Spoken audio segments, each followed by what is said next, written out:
بسم الله الرحمن الرحيم. الرحمن علم القرآن، خلق الإنسان علمه البيان. الشمس والقمر بحسبان، والنجم والشجر يسجدان. والسماء رفعها ووضع الميزان، ألا تطغوا في الميزان وأقيموا الوزن بالقسط ولا تخسروا الميزان. والأرض وضعها للأنام، فيها فاكهة والنخل ذات الأكمام، والحب ذو العصف والريحان. فبأي آلاء ربكما تكذبان؟ خلق الإنسان من صلصال كالفخار، وخلق الجان من مارج من نار.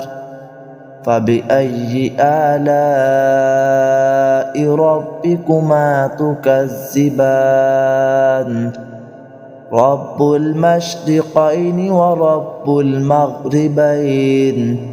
فبأي آلاء ربكما تكذبان؟ مرج البحرين يلتقيان بينهما برزخ لا يبغيان. فبأي آلاء ربكما تكذبان؟ يخرج منهما اللؤلؤ والمرجان. فبأي آلاء ربكما تكذبان؟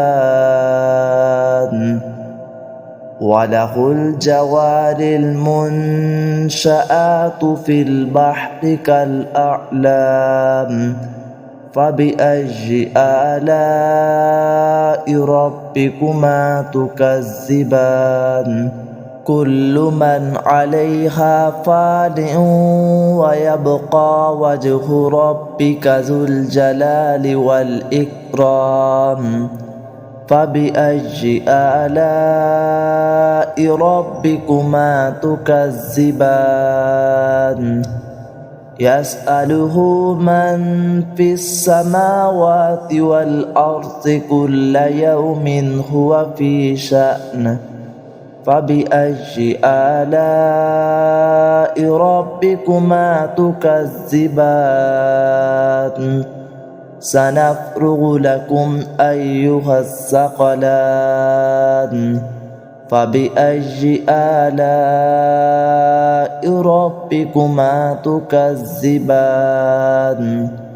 يا معشر الجن والإنس إن استطعتم أن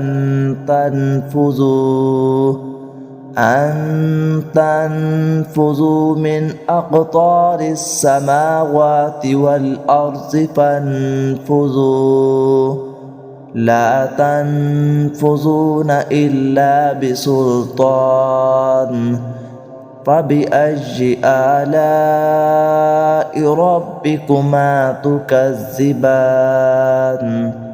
يرسل عليكما شواظ من نار ونحاس فلا تنتصران.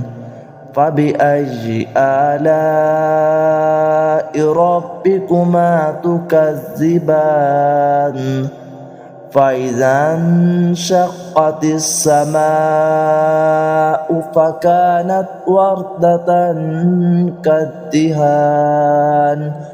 فبأي آلاء ربكما تكذبان؟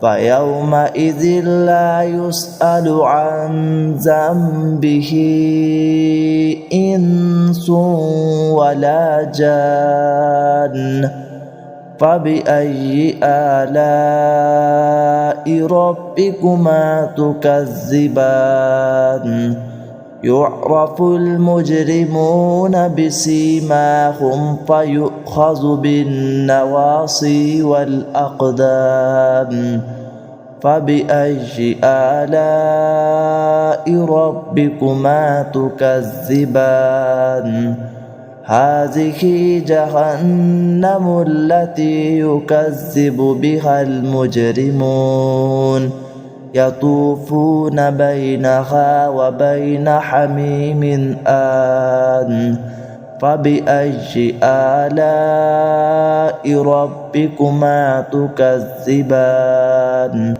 ولمن خاف مقام ربه جنتان فبأي آلاء ربكما تكذبان